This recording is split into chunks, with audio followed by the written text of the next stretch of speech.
Bonjour et bienvenue à Sortir de la boîte, une série de podcasts qui met en lumière les organismes communautaires de la région.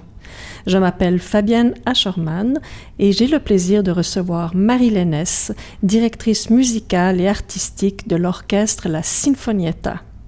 Bonjour Marie. Bonjour Fabienne. Bienvenue dans le studio de la télévision communautaire des Bois-Francs.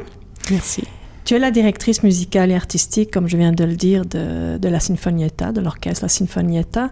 Dis-nous, donne-nous un peu un portrait parce que tu es là depuis le début, tu es la fondatrice. Est-ce que cet orchestre-là a une mission en particulier ou est-ce qu'il y a une direction à laquelle tu tiens et que tu tiens depuis toutes ces années-là? La mission première, c'est vraiment d'offrir l'opportunité aux musiciens à cordes de la région de jouer dans un orchestre. Donc, c'était le but de rassembler les musiciens pour leur donner cette chance, parce que c'est une belle chance de jouer quand on est musicien, de jouer dans un orchestre. Es-tu toi-même musicienne d'instruments à cordes? Oui, moi, j'ai fait mon bac en violon à l'Université de Montréal. Je suis professeure de violon à la base, puis j'ai tellement aimé faire de la musique avec d'autres musiciens que j'ai choisi de créer la Sinfonietta en 2001. Fait que ça donne la chance aux musiciens de la région aussi de monter des concerts. C'est stimulant de se pratiquer quand on sait qu'il y a un événement qui s'en vient, j'imagine. Oui. Même que les musiciens ont hâte de recevoir les nouvelles partitions à chaque projet. Oui. C'est des projets est-ce que les styles de musique se ressemblent ou est-ce que vous y allez un petit peu selon l'humeur ou toi, parce que tu es la directrice artistique, musicale, est-ce que c'est selon l'air du temps ou est-ce qu'il y a certains registres que tu touches et d'autres pas? Je pense toujours mes projets en fonction de varier les spectacles, en fonction pour que les musiciens soient intéressés, le public soit intéressé aussi. Donc, découvrir parfois de la musique classique, oui, mais bon, de la musique de Noël, on a déjà fait de la musique d'Halloween, des musiques du monde. Musique symphonique, musique de film. Donc, on varie beaucoup. Des fois, on reçoit des artistes aussi, des artistes invités qui viennent soit chanter ou jouer un instrument de musique avec l'orchestre ou un groupe invité. De Victoriaville ou d'ailleurs, on a reçu déjà un orchestre de Shawinigan, de Val-d'Or, de Montréal dans le passé. Donc, c'est des vraiment partenariats, hein? Oui, beaucoup de partenariats. Musicaux, un partenariat, oui, musicaux. Alors, Marie, je vais te présenter ce concept-là de sortir de la boîte. Il y a sur ta gauche cette fameuse boîte où se trouve à l'intérieur des cartes de couleurs. Sur ce dé se trouve sur chaque facette un thème qui correspond à une couleur. C'est toi qui vas manier le dé, donc on va entrer dans une zone d'imprévisibilité complète. Et ensuite, tu sortiras de la boîte la carte de la couleur que le dé te présente.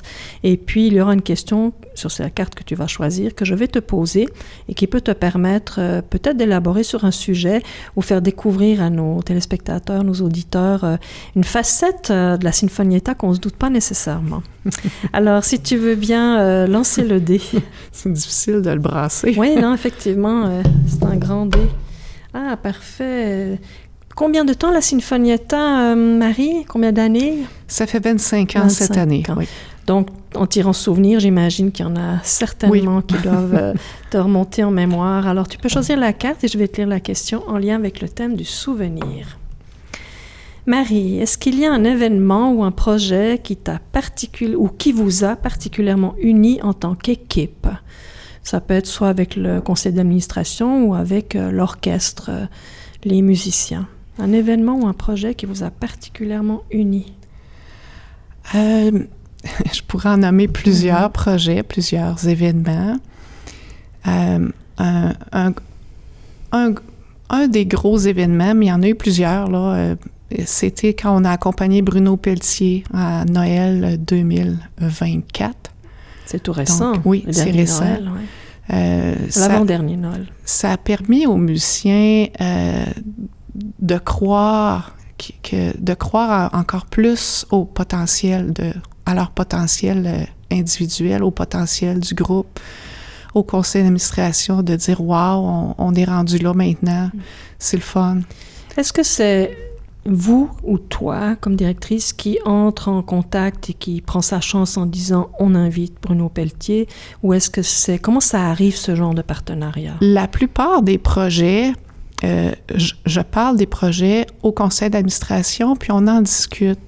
Et si on parle d'inviter un chanteur invité, tout le monde autour de la table va dire un peu ce qu'il pense. Bon, le nom de Bruno est ressorti assez facilement. On dit que c'est l'une des plus belles voix du Québec. Puis Bruno faisait déjà un concert de Noël, avait déjà un programme de Noël monté. Il s'agissait seulement de transférer ça avec la Sinfonietta. Donc, c'est tout le CA. Puis, dans ce projet-là en particulier, il y a notre président, M. Jean-Roch Gagné, qui a donné un bon coup de main pour les échanges avec l'agence de Bruno. Oui, exactement. Comment les musiciens reçoivent la nouvelle que ça va se faire? Parce qu'effectivement, on parle d'une grande pointure au Québec. Quand tu arrives et tu annonces que c'est officiel, il y a un partenariat qui va se faire et que l'orchestre va devoir travailler sur les pièces de Noël que le chanteur a en place. Je pense que tout le monde est pas mal tout le temps content de tous les projets, je dois dire. Par rapport à celui-là, je pense que les musiciens me connaissent assez pour savoir que si j'ai une idée de projet, c'est que ça va bien aller, que ça va bien fonctionner. Je suis capable de gérer les niveaux de difficulté pour que la Sinfonietta soit à la hauteur. Donc, s'il y a une pièce qui serait vraiment trop difficile, inaccessible, je la choisirais pas dans le programme. Donc, il y a beaucoup de questions de confiance. Les musiciens envers moi envers les musiciens et le CA aussi, là. Oui. Les musiciens, tu fais affaire avec les mêmes musiciens depuis longtemps. Est-ce qu'il y a un va-et-vient régulier à la Sinfonietta? Oui, il y a un va-et-vient. Il y a des jeunes, des fois, qui partent aux études à l'extérieur, des jeunes qui deviennent mamans ou qui doivent laisser un certain temps. Il y a des gens qui arrivent de l'extérieur aussi, qui arrivent d'une autre ville, qui déménagent à Victoriaville, puis il y a un orchestre à Victoriaville, wow, est-ce que je peux me joindre? Fait que c'est vraiment le fun. Tu manques pas de recrues? Ton orchestre est quand même bien garni? Non, j'ai aussi un autre orchestre qui s'appelle Ensemble les premiers violons, qui est un autre organisme culturel ici à Victoriaville, qui fournit une certaine relève aussi là, au fil des ans. Tu t'occupes de la pouponnière aussi, alors. Donc, en fait, ça s'adresse plus à des enfants, c'est ça que je comprends? Enfants ou adultes qui sont moins avancés, qui veulent prendre l'expérience. Oui. Il y a toute une réflexion derrière ce que tu as mis en place. Tu peux relancer le dé, Marie, pour un autre thème qui sort de la boîte. Oh, rêve, une carte verte pour toi. Tu peux choisir celle qui te convient. Merci. Alors, qu'est-ce qui t'inspire le plus dans ton travail et qui te motive à rêver plus grand pour l'orchestre La Sinfonietta? Les musiciens m'inspirent, leur soif de faire des nouveaux projets. Le conseil d'administration, ils sont ouverts à plein d'idées, sont toujours derrière l'orchestre, sont toujours présents pour aller de l'avant avec des projets. Le public qui vient nous dire « Wow, on a vraiment aimé le dernier concert qu'on a vu, on vous suit depuis tant d'années. » Je pense que c'est un mélange de tout ça, là. Qu'est-ce que ça représente en termes de travail? Là, tu es donc la directrice de la Sinfonietta, également des petits... Comment tu les as nommés? L'ensemble, les premiers violons. Les premiers violons. Qu'est-ce que ça représente en termes de temps de travail pour toi, de faire tourner ces deux ensembles? Je compte pas le temps, ça, non, c'est ce qu'on entend souvent dire chez les artistes, les musiciens. C'est beaucoup par passion au départ. C'est quoi le travail? Bon, le travail, c'est beaucoup plus que de diriger comme chef d'orchestre les musiciens. Ça part de penser des idées de concert, des idées de projet, de faire des recherches de partitions, voir qu'est-ce qui est disponible, quelle thématique on va prendre, ensuite commander les partitions, écrire les coups d'archives, faire les copies, réserver des locaux de pratique ou des salles de concert. Mais il y a aussi toute l'autre partie, plus les communications avec la ville, avec la graphiste, avec le conseil d'administration, les réunions du conseil d'administration, les assurances. Donc, il y a la planification aussi. Tu sais, si on fait un concert, il faut prévoir le bon nombre de lutrins, des lumières de lutrins, les chaises, qui les transporte, qui va les chercher, à quelle heure ça va être ouvert pour qu'on puisse se rendre. Il y a beaucoup de... Logistique, hein? Oui. La logistique, oui. C'est ça. En dehors du fait que les personnes qui viennent nous écouter payent un billet d'entrée, est-ce que vous êtes supporté financièrement? Oui, on a une aide financière, un budget de fonctionnement là, de la ville de Victoriaville depuis plusieurs années. Et pour la Sinfonietta, on a une contribution des Dames bourgeois depuis quelques années. C'est la fondation? Non, elle-même personnellement. OK. Oui. OK, donc un soutien financier privé, alors, en quelque sorte. Oui. D'accord. OK. Eh bien, c'est parfait pour cette question de rêve. Un autre coup de dé pour toi, Marie.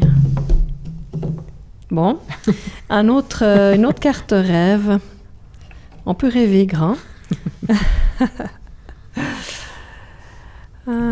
Je ne sais pas si ça va être une question qui va être facile à répondre, je suis curieuse. Si tu pouvais introduire un nouveau domaine, là c'est écrit d'intervention, mais peut-être un nouveau projet dans ton organisme, dans ton organisation, lequel serait-ce? Lequel serait-il? Donc un rêve. Est-ce que tu as un rêve d'une nouveauté, par exemple? Un rêve... on va rêver fort, oui, on va dire aller peut-être jouer en Europe ou faire un échange avec un autre groupe européen qui viendrait ici. Un échange musical. Mm-hmm. Comme ça se fait déjà dans les écoles de musique, on retrouve des partages culturels où les familles d'un pays reçoivent les musiciens et ensuite sont reçus à l'étranger. Ouais. Oui, des échanges comme ça, pour en avoir fait au Québec, c'est enrichissant sur le plan musical, mais sur le plan humain aussi. Puis pour les musiciens, de côtoyer d'autres musiciens qui ont travaillé aussi leur partition, c'est toujours plaisant. Ouais. Quand les deux parties travaillent, donc ce que je comprends, c'est qu'ils vont se mettre à jouer ensemble. Chacun travaille sa part, donc il y a un directeur, une directrice de chaque côté, puis ça se met ensemble. Est-ce que c'est difficile à fluidifier la rencontre? Est-ce que tout de suite on arrive à bien se comprendre au niveau des partitions, des morceaux qui sont choisis, ou est-ce qu'il y a vraiment beaucoup d'arrimage à faire? Ça se fait assez facilement parce qu'il y a eu beaucoup d'échanges entre les deux directeurs. OK. Donc, vous parlez régulièrement. Il faut se parler régulièrement, il faut choisir le répertoire ensemble, il faut discuter du tempo, quelle vitesse on joue, les choix de nuances. Il faut y aller un peu dans le même sens, évidemment, pour après, on soit à l'aise, là, on est travaillé de la même façon. C'est intéressant que tu amènes cette notion de tempo, parce que quand on écoute un morceau, selon par qui c'est interprété, on est étonné des fois de voir, c'est même des fois le sentiment que ça joue pas juste, mais ça joue très vite ou moins vite que ce qu'on a l'habitude ou ce qui satisfait notre oreille. Mais le tempo, c'est un choix aussi, c'est ça que je comprends. Oui. Ah oui. Comme l'interprétation aussi. Oui. Donc, en fait, vous avez vraiment votre couleur quand vous interprétez. Il y a la couleur marilènesse dans l'orchestre Sinfonietta. Je peux plus dire la couleur, la Sinfonietta. Je ne veux pas exclure les musiciens. C'est eux qui jouent. Moi, je suis là pour guider. Oui, d'accord. Donc, c'est la couleur, la Sinfonietta, en fait. Oui, on travaille ensemble. Oui, c'est ça. Ouais, c'est intéressant de penser à tout ce qui se fait, puis surtout quand il y a une collaboration, un partenariat. Tu as parlé précédemment de Bruno Pelletier. Est-ce que vous répétez avec vos invités? Bon, ça peut être lui et d'autres que vous avez invités. Est-ce que vous vous voyez avant l'événement ou est-ce que ça se fait à distance? Comment ça se passe? Bon, majoritairement, on le fait à l'avance. On le fait lors de nos répétitions qui précèdent le concert. Oui. Avec Bruno Pelletier, 3 semaines avant, on a eu son directeur musical et pianiste qui est venu aux répétitions, à une répétition intensive là, de la Sinfonietta pour parce qu'il amenait son pianiste au concert, donc pour pratiquer le piano avec la Sinfonietta. Arrimer le piano sur l'orchestre. Piano, puis après, Bruno, ça a été facile. On l'a fait la journée même, une générale, avant le concert. Puis ça allait de soi. Le pianiste le connaît tellement, il savait exactement où est-ce qu'il était pour retarder, et puis retarder dans le sens de ralentir ou terminer sa phrase ou aller un peu plus vite. Puis donc, ça, c'est le pianiste en amont qui vient faire ces ajustements-là avec l'orchestre pour s'assurer que la couleur de Bruno Pelletier puisse se vivre là, de façon harmonieuse. Donc, pour ce spectacle-là, ça s'est passé comme ça. Intéressant. Mais la plupart du temps, on prend plus des artistes d'ici ou qui habitent pas trop loin, donc ils peuvent venir répéter un mois avant, 6 semaines avant, selon l'horaire de chacun. On va être... malléable. Oui, j'imagine, pour que ça convienne à l'ensemble des personnes. Vos invités sont des personnes qui chantent. Est-ce que vous avez des invités musiciens qui eux-mêmes jouent d'un instrument? Est-ce que vous invitez une personne qui joue du violon ou qui va être de l'avant? Du violon, on prend les musiciens de l'orchestre pour le violon, mais on a déjà eu une harpiste qui était venue. C'était un concert harpe et orchestre. Donc, c'est une étudiante de l'université à Montréal qui était venue pour le concert. On a déjà eu un guitariste, on a déjà eu clarinette, on a eu du chant, évidemment. On a différents... Oui. Chorale aussi? Est-ce que chorale, vous avez on a eu... fait de remariage avec une ou des chorales de la région? Oui, on a eu avec le Chœur d'Aveluy, le Chœur du Vieux Chalet, la chorale Les Voix de l'Amitié aussi, qu'on a déjà... non, on aime beaucoup... Je vois ça, j'entends ça. Mais c'est stimulant, c'est des projets stimulants. Et puis, comme tu disais, ça vous permet de rencontrer plein de gens qui aiment la musique, qui aiment la jouer, qui aiment la chanter. Fait que ça donne des rencontres humaines. Oui, puis les gens qu'on invite, souvent, ils sont contents parce que c'est pas tous les jours qu'on a la chance d'être accompagné par un orchestre. Ah oui, c'est ça.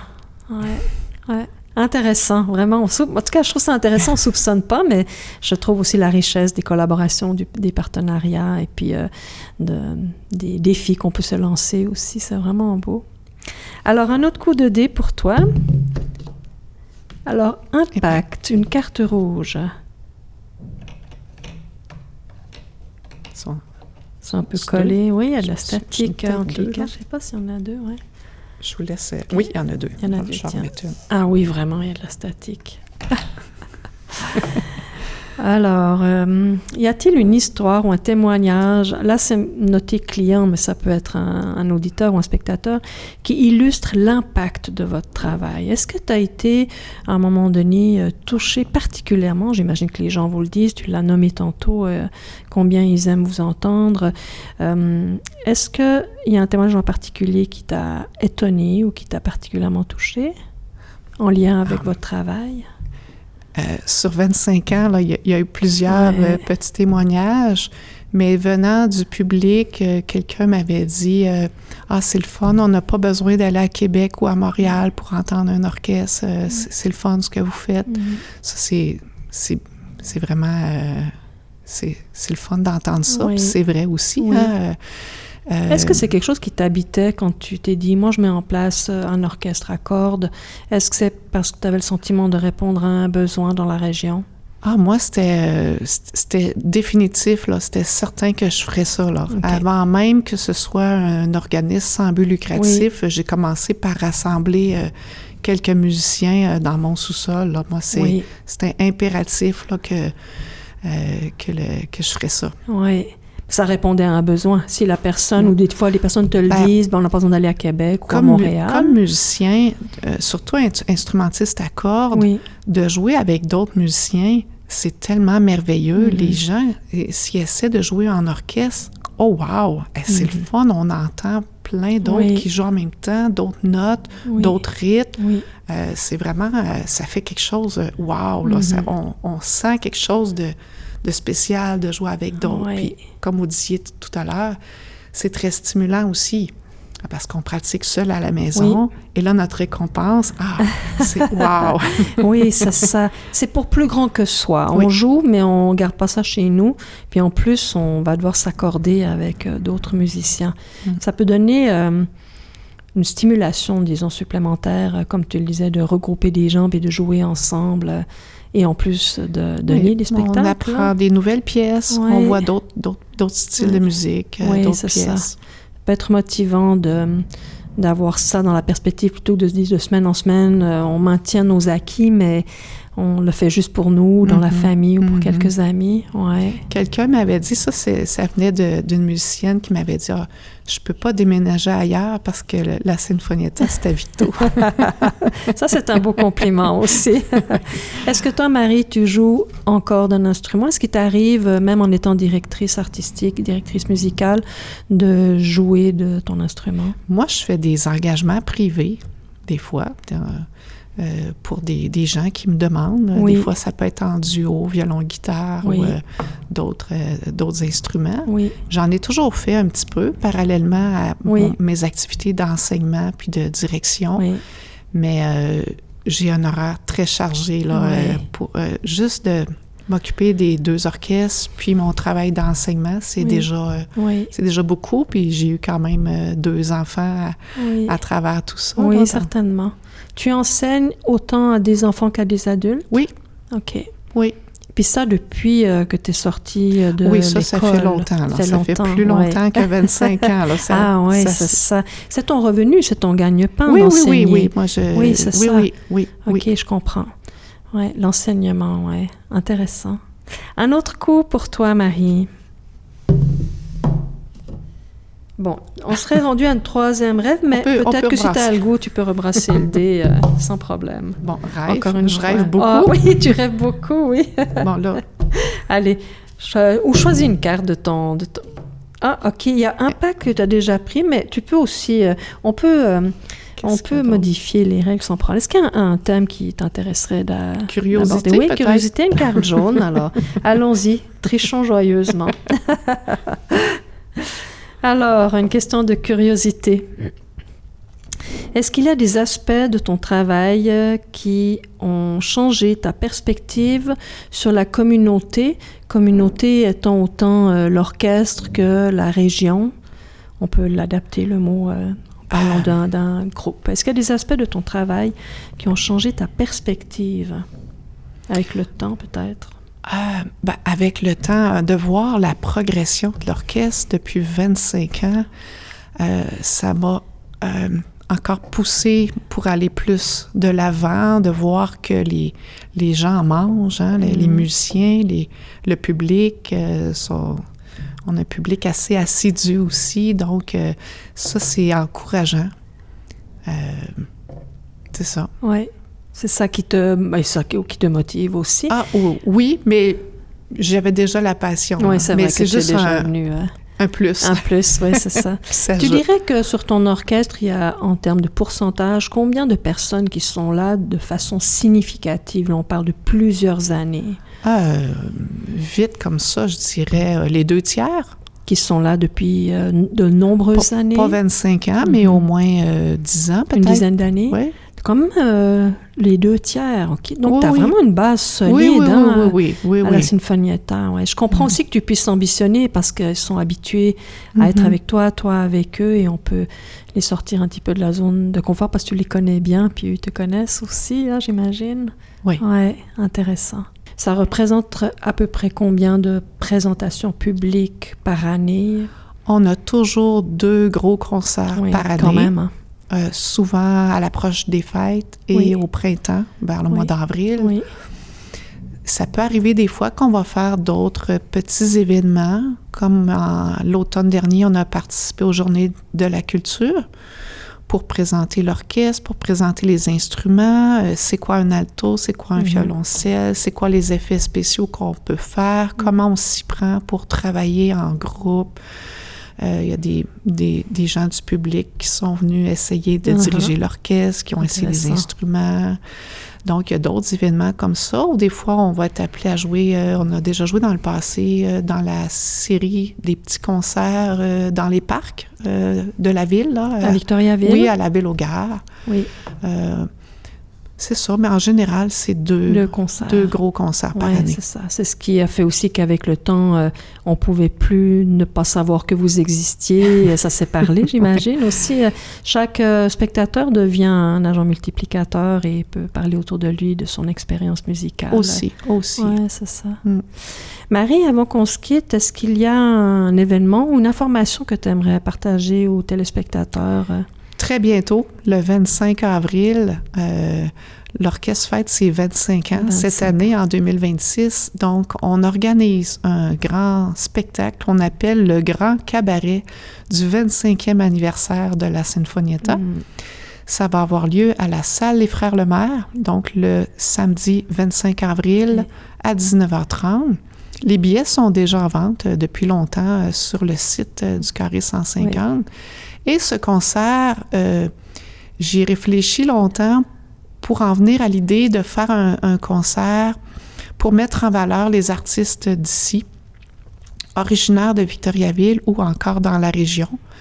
Et puis, on a, au niveau du CA, on a pris la décision d'inviter un animateur originaire de Victo pour animer notre concert. Et c'est M. Pierre Verville, qui est très bien connu, donc qui va être l'animateur de ce grand événement. Puis, on a une trentaine d'artistes invités ou groupes invités qui vont participer. Donc, il va y avoir du chant, bien sûr. Il va y avoir de l'accordéon, comme Didier Dumoutier va participer à l'accordéon. On a Suzanne Hénès qui va chanter. Pierre Verville lui-même va chanter, en plus d'animer. Il y a Gilbert Bélanger qui va venir chanter. On a des danseuses de l'Entrechoc qui vont venir danser, toujours sur la musique de la Sinfonietta.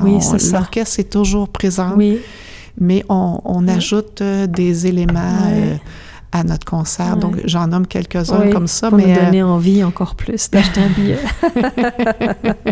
Donc, vous fêtez un grand 25 ans. On parle d'un quart de siècle, là, quand même. C'est beaucoup de travail et beaucoup de joie sur scène. On est très fiers. Musique partagée, j'imagine. Merci beaucoup, Marie, de t'être présentée à cette entrevue. Ça m'a fait plaisir. Merci pour l'invitation, Ça me fait Fabienne. très plaisir. Alors, c'est ce qui clôt cette entrevue avec Marie Lénès de l'orchestre La Sinfonietta. Je vous invite à aller voir ou aller écouter les autres podcasts de cette série Sortir de la boîte sur le site Internet de la télévision communautaire des Bois-Francs. Et sur ce, je vous dis à la prochaine.